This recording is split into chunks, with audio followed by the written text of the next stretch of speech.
Yo, c'est Noémie et aujourd'hui je vous retrouve pour vous présenter le Mid-Year Book Freaker Tag.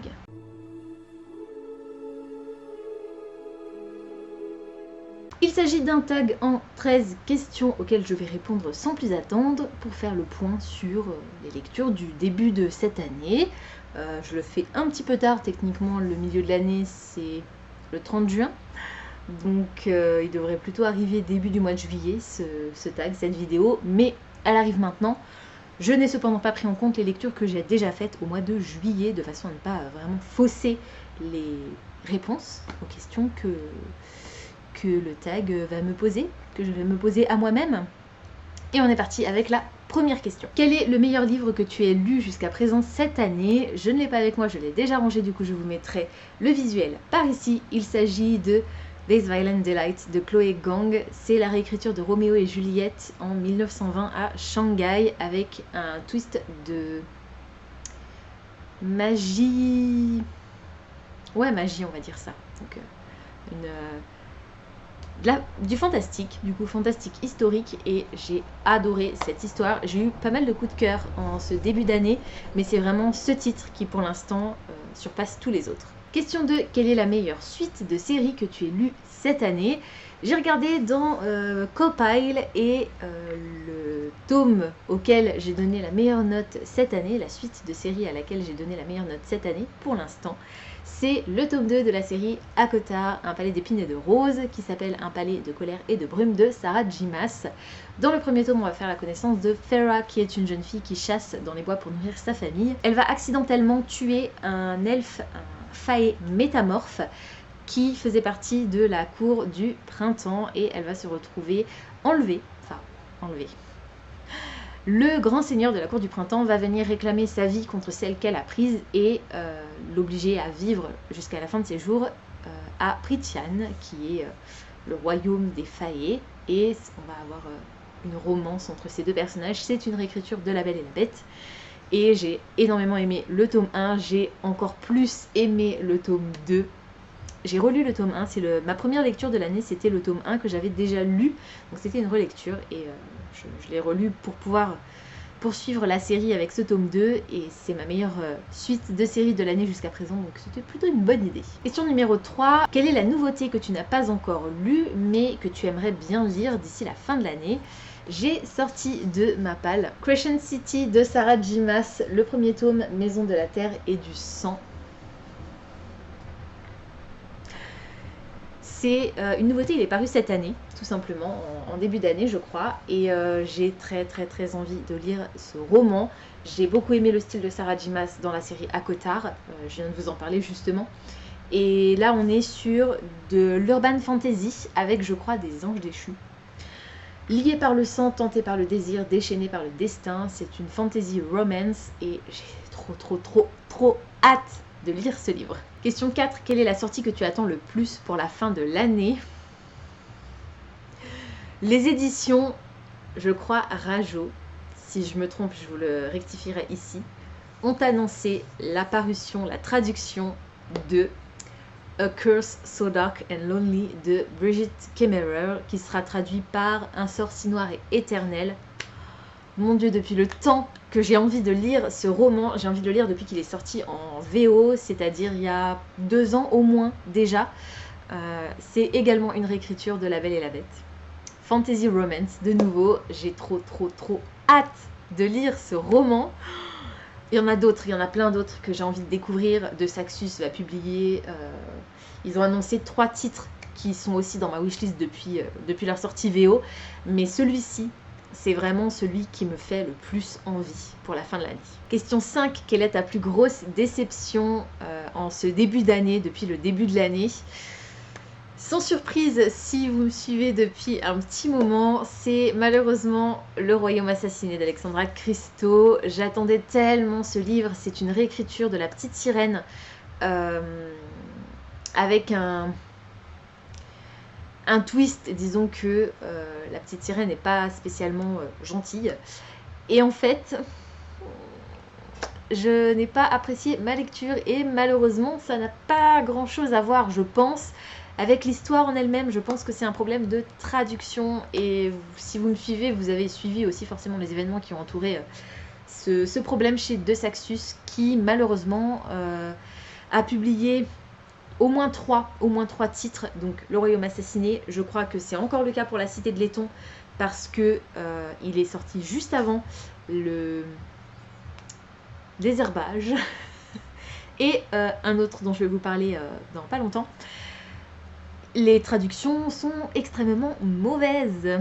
C'est très mal traduit. Voilà. Et malheureusement, Le Royaume Assassiné en a souffert, ce qui fait que j'ai pas aimé ma lecture, j'ai pas passé un agréable moment. Et pourtant, c'était un roman qui me faisait tellement envie. Enfin, voilà. Vous savez que les réécritures de contes, en général, me plaisent énormément. Et je suis sûre que j'aurais pu apprécier, adorer cette lecture si je l'avais lue en VO, du coup. Peut-être que je la retenterai un autre jour en VO. Pour l'instant, voilà. Malheureusement, ça l'a pas fait pour moi. Question 6. Quelle est ta plus grosse surprise depuis le début de l'année? L'Alchimiste de Stephanie Meyer. Je m'y attendais pas. Je vous avoue que j'avais choisi ce titre uniquement pour l'autrice. Stephanie Meyer, c'est l'autrice de Twilight. Je n'avais jamais rien lu d'autre d'elle à part Twilight, il me semble. Je ne crois même pas qu'elle a écrit autre chose que Twilight, à part L'Alchimiste, du coup. Ah si, Les âmes vagabondes. J'avais pas mal aimé Les âmes vagabondes aussi. Mais là, pour le coup, thriller scientifique adulte, et je m'attendais pas du tout à aimer le genre. C'était génial. J'ai adoré cette lecture. C'était ma lecture préférée du mois où je l'ai lu. Je sais plus si c'était en février ou mars. C'était génial. Voilà. Bourré d'action, un brin d'humour, beaucoup de suspense. Page Turner, ça tire dans tous les sens. C'était super. Et franchement, ouais, vraiment grosse surprise. Parce que voilà,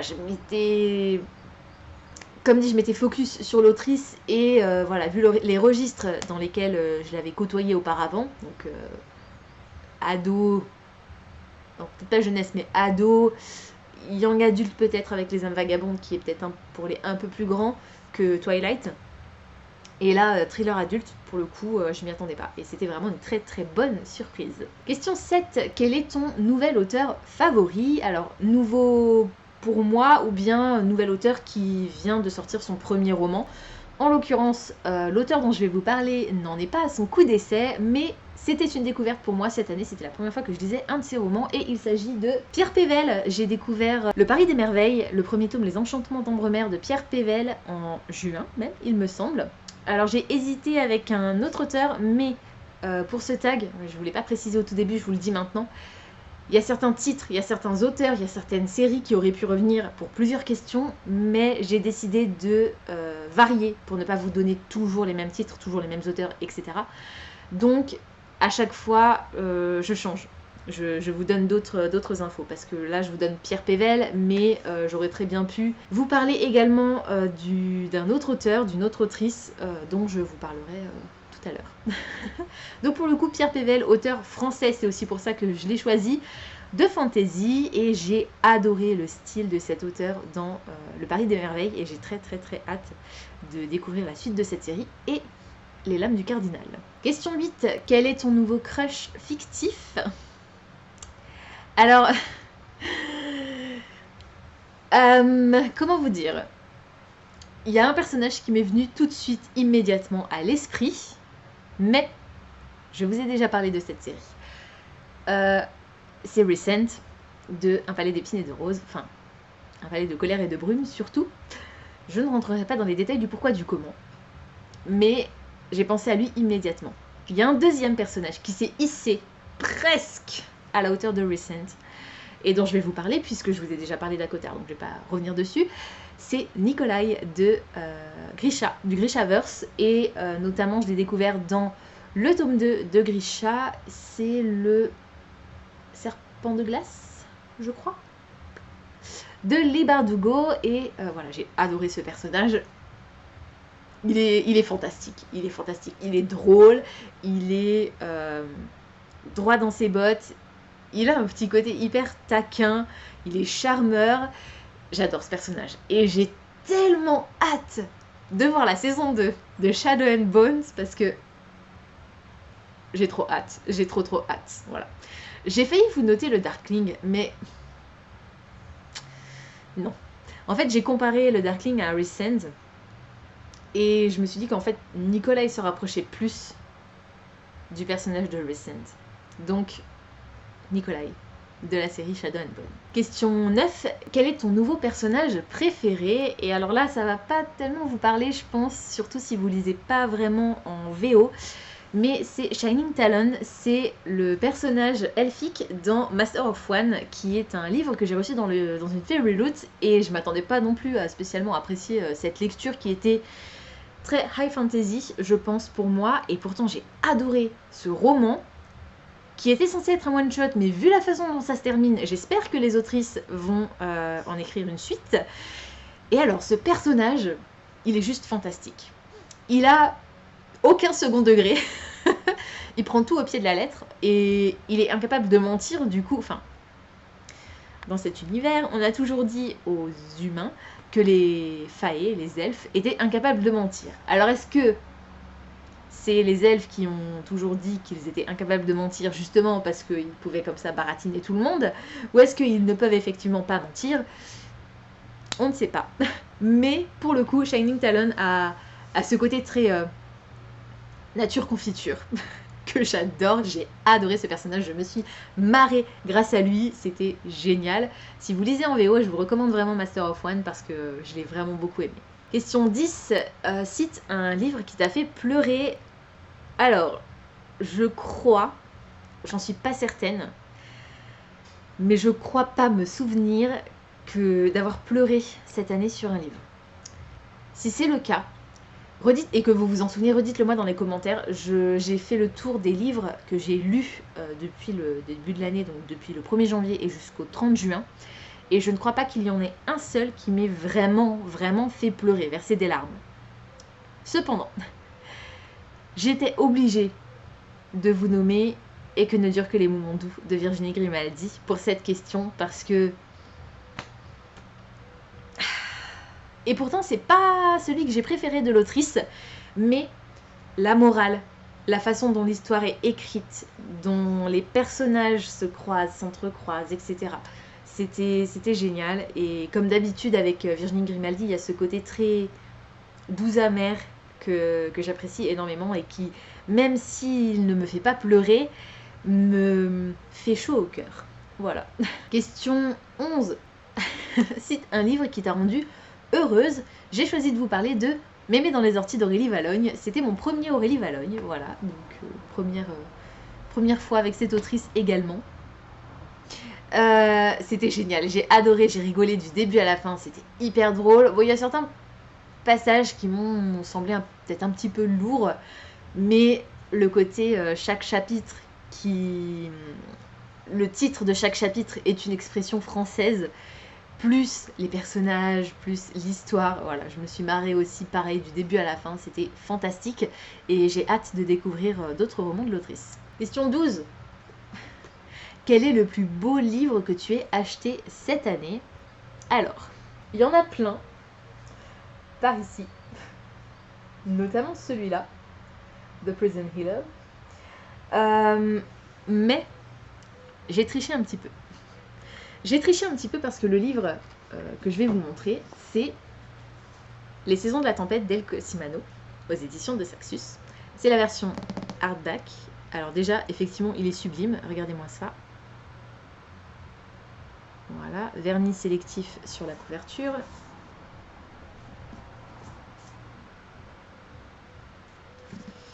Les end pages sont illustrés. Je crois qu'on a également les pages de partie qui sont illustrées.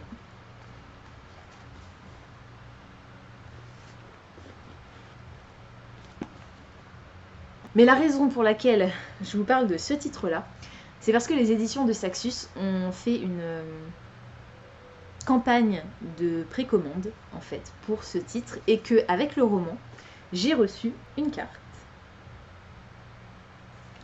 de l'Observatoire.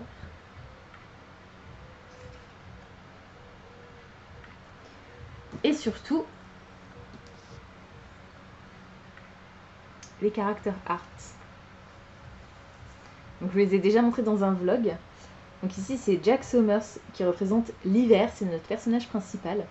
Il est amoureux de Fleur, la printemps chargée de le tuer, influencé par un professeur qui est aussi son mentor. Il décide de s'échapper du cycle meurtrier des saisons. Je vous rappelle que les saisons de la tempête, c'est de la fantaisie dans laquelle chaque saison est incarnée par un personnage. Et ils sont censés s'entretuer. Le printemps doit tuer l'hiver, l'hiver doit tuer l'automne, l'automne doit tuer l'été, l'été doit tuer le printemps. Amber Chase, l'automne, intelligente et mortellement dangereuse, elle a un caractère bien trempé, très orgueilleuse, elle déteste Jack. Sauf que Jack et Fleur, l'hiver et le printemps, vont tomber amoureux. Julio Verano, l'été, un playboy surfeur très populaire, ami de Fleur et amoureux d'Amber, l'automne chargé de le tuer. Il n'a pas de bonne relation avec Jack. Et enfin, Fleur Atwell, printemps, une redoutable adversaire malgré sa douceur apparente, elle éprouve des sentiments pour Jack, mais leur relation va la mettre en danger. Voilà, donc, au-delà du livre seul, hop, on a tous ces prints qui sont juste incroyables. Et donc c'est pour ça que j'ai choisi de vous parler de ce roman que j'espère lire prochainement, mais qui m'inquiète parce que c'est de celui-ci dont je vous parlais tout à l'heure quand je vous disais que c'était un de ceux qui avait malheureusement subi les mauvais traducteurs de chez De Saxus. Donc bon, on verra. Et la question 13, quels sont les livres que tu dois absolument lire avant la fin de l'année? Il y en a 1, 2, 3, 4, 5, 6. Le 6e est là-bas. Je vais aller le chercher. Et j'ai choisi de vous montrer ces 6-là parce que ce sont effectivement des livres que je dois lire avant la fin de l'année. Ce sont les 6 derniers titres qu'il reste sur ma pile à lire de livres qui vont s'autodétruire à la fin de l'année si je ne les ai pas lus. Il y en a 2 que je suis censée lire ce mois-ci et les 4 autres, ce sera pour les mois qui vont venir. Il me reste donc sur cette liste Là où tu iras j'irai de Marie Vareille. C'est un contemporain, romance contemporaine je crois, hop, avec une petite carte de l'autrice, hop, et dédicacée parce que je l'avais reçu dans le cadre d'un swap avec Marie Vareille organisé par les éditions France Loisirs. Donc c'était plutôt cool. Il me reste également La magie de Paris d'Olivier Gay, le premier tome Le cœur et le sabre. C'est du fantastique. Olivier Gay est un auteur français que j'aime énormément et j'ai très hâte de commencer cette nouvelle série. Ce sont les plus vieux livres de ma pile à lire physique. Au cas où vous vous posiez la question, si vous n'avez pas vu ma vidéo des 12 livres qui vont s'autodétruire cette année, ce sont les 12 plus vieux titres de ma pile à lire physique. Voilà. Et donc il en reste 6. Et celui-ci en fait partie, il date, j'ai aussi une petite carte de visite de l'auteur. Et celui-ci c'est Livre Paris 2018, 18 mars 2018. Tout comme Cress, le tome 3 des Chroniques lunaires de Marissa Meyer, que j'ai rencontré aussi à Livre Paris. J'ai une carte postale à l'effigie du roman et celui-là... Et je me disais aussi, il est aussi dédicacé du coup, puisqu'il date de Livre Paris où j'avais rencontré l'autrice. Donc il serait temps que je continue cette série. J'ai également Les ombres de Julia, la fille de la noyée de Catherine Egan. Celui-ci était dans une 1001 livres. Et j'ai encore le papier. Non, je n'ai pas gardé le menu, donc je me souviens plus quelle box c'était, enfin quel mois c'était. Mais ça doit dater au moins de 2019, je dirais, parce qu'il me semble bien que 1001 livres s'est arrêté fin 2019 pour faire place à la maison d'édition Rivka. Donc ça doit dater d'au moins là. Et comme dit, c'est un des plus vieux livres de ma pile à lire, donc il est probable que ça date même de 2018. Et les 2 que je suis censée lire ce mois-ci, le premier, je vais le commencer cette semaine. Normalement, on est le lundi 19 juillet, au fait. C'est Golden Sun de Pierce Brown, c'est le tome 2 de la série Red Rising. C'est ma lecture châtiment pour le mois de juillet, parce que je n'ai pas réussi à lire toute ma palle des cartes au mois de juin. Et c'est ma lecture châtiment qui a été choisie par Diane. Si jamais j'ai une autre lecture châtiment à l'avenir, je pense que je ferai comme j'ai fait cette fois-ci, c'est-à-dire que je poserai la question sur Instagram. Et en gros, premier arrivé, premier servi.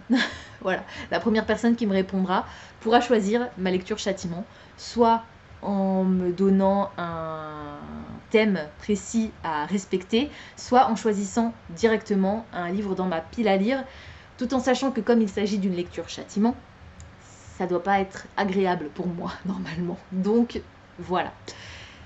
Et bah oui, la suite de Red Rising donc, et je vais reprendre Red Rising d'ailleurs.